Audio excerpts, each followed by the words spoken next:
உதயநிதி மட்டுமல்ல, உதயநிதி குடும்பத்தில் இருக்கக்கூடிய உதயநிதி கட்சியை சார்ந்த யாருமே பெண்களை என்றுக்குமே எப்போதுமே மதிச்சு கிடையாது. நான் என்ன கேட்குறேன்னா, இவ்வளோ போராட்டம் இவ்வளோ ஆர்ப்பாட்டம் பண்ணுறால தொண்டர்கள், இந்த தொண்டர்கள் இந்த ஆர்ப்பாட்டம் செய்யக்கூடிய இந்த அற்ப நபர்கள் எல்லாரும் என்ன பண்ணணும்னா, உன் குடும்பத்தில் உன் குழந்தைங்க, பெண் குழந்தைங்களையும் உன் மனைவியோ இல்லை உங்கள் சகோதர சகோதரிகளையோ உட்கார வச்சு உதயநிதி பேசின வீடியோவை போட்டு காட்டுங்க. அப்படி போட்டு காட்டிட்டு அவங்க முகம் சுளிக்கலைன்னு சொன்னாக்கா உதயநிதி பேசுறது சரி, நீங்கள் ஆர்ப்பாட்டம் பண்ணுறது சரி, நீங்கள் போராட்டம் பண்ணுறது சரி. ஆனால் அதே அந்த குடும்பத்தில் இருக்கக்கூடிய பெண்கள் உங்களை தொடப்பத்திலேயோ இல்லை உங்களை செருப்பால் அடித்தாங்கன்னு சொன்னால் அந்த வேலையை நீங்கள் செய்யணும். திமுக குடும்பத்து மேலே செய்வீங்களா? அப்படிப்பட்ட ஒரு கொச்சையான வார்த்தையை பொது வழியில் அவ்வளோ லேடிஸ் இருக்காங்க, அவ்வளோ பொதுமக்கள் இருக்காங்க, அவ்வளோ பேர் மத்தியில் அவர் பேசியிருக்கிறாருன்னு சொன்னால் இதை ஆதரித்து எப்படிடா நீங்கள் ஆர்ப்பாட்டம் போராட்டம் பண்ணுறீங்க? மானங்கட்ட பயிரில் அவங்களுக்கு வெக்கமா இல்லையா? இதை விட முக்கியமாக உதயநிதி மட்டுமல்ல, இந்த திமுகவை ஆரம்பித்தார் பார்த்தீங்களா, அண்ணாதுரை காலத்திலிருந்தே இந்த திமுக என்றாலே பெண்களை இழிவாக பேசக்கூடிய நபர்கள் தான். அண்ணா பெரியார்கிட்டேருந்து வெளியே வரார்.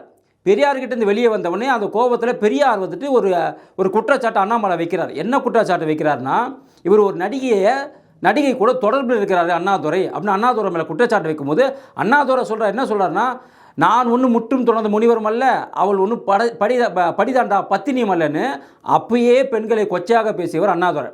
அவர் வழி வந்தவர் தானே கருணாநிதி ஒரு படி மேலே போய் 1979 அதாவது எமர்ஜென்சி காலகட்டத்திற்கு பிறகு 1979 மதுரையில் ஒரு காங்கிரஸ் சார்பாக ஒரு கூட்டம் நடக்குது. அந்த கூட்டத்தில் இந்திரா காந்தி அம்மையார் பேசுகிறாங்க. பேசும்போது இதே திமுகவை சார்ந்த இப்போ போராட்டம் பண்ணுறாங்க பார்த்தியா, அதே மாதிரி எவனோ ஒருத்தன் கல்லெடுத்து அடிச்சிட்டான். கல்லெடுத்து அடிக்கும் போது அந்த அம்மா நெத்தியில் ரத்தம் வந்தது. அப்போது நிருபர்கள் கேட்குறாங்க, கருணாநிதியை கேட்கும் போது அந்த அம்மாவுக்கு வந்த ரத்தம் மாதவிடாய் ரத்தமாக இருக்கலான்னு மோசமாக பேசின நபர் தான் கருணாநிதி அவர்கள். அது எப்படா மாதவிடாய் ரத்தம் நெத்திலேருந்து வருவான்? ஒருவேளை உங்கள் குடும்பத்து பெண்களுக்கெல்லாம் அப்படி தான் வருதான்னு அப்பயே எதிர்கருத்து வச்சாங்க. யார் அங்கே இருக்கக்கூடிய பொதுமக்களும் சரி, எதிர்கட்சிகளும் சரி. அந்த அளவுக்கு கொச்சையாக பேசக்கூடிய நபர் தான் கருணாநிதி. அதை விட ஒரு படி மேலே போய் சட்டசபையில் அனந்த நாயகின்னு சொல்லிட்டு ஒரு காங்கிரஸோட எம்எல்ஏ திராவிட நாடு எங்கே இருக்குதுன்னு கேட்குறாங்க. அதற்கு கருணாநிதி பதில் சொல்கிறார். என்னென்னு, நாடாவை அவிழ்த்து பாவாடையை தூக்கி பார்த்தாக்கா திராவிட நாடு தெரியணும் கொச்சையாக பேசுகிறவன் தான் இந்த கருணாநிதி.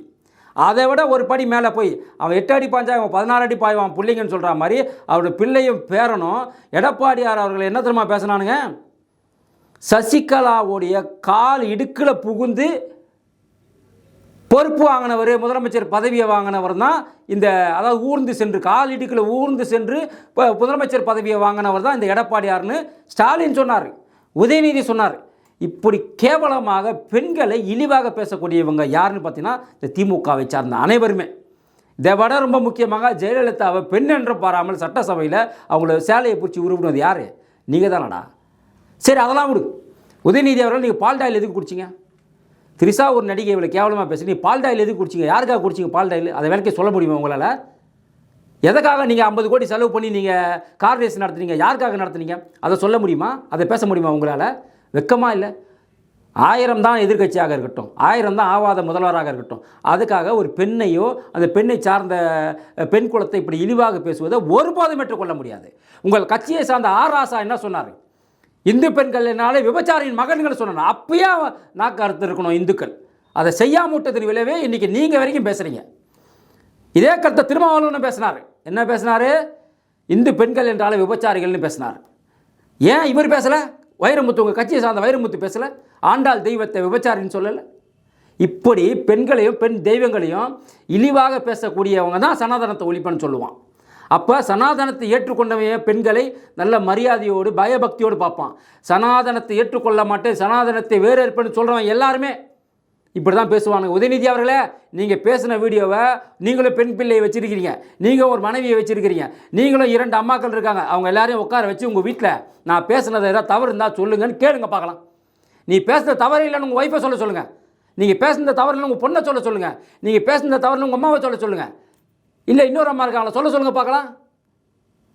தயவு செய்து பெண்களை இழிவாக பேசுவதை நிறுத்திவிட்டு தமிழ்நாட்டிற்கு தேவையான ஆக்கப்பூர்வமான நடவடிக்கைகளில் ஈடுபடணும்னு உங்களை கையெடுத்து கேட்டுக்கிறோம். எல்லா கட்சிக்காரர்களுமே.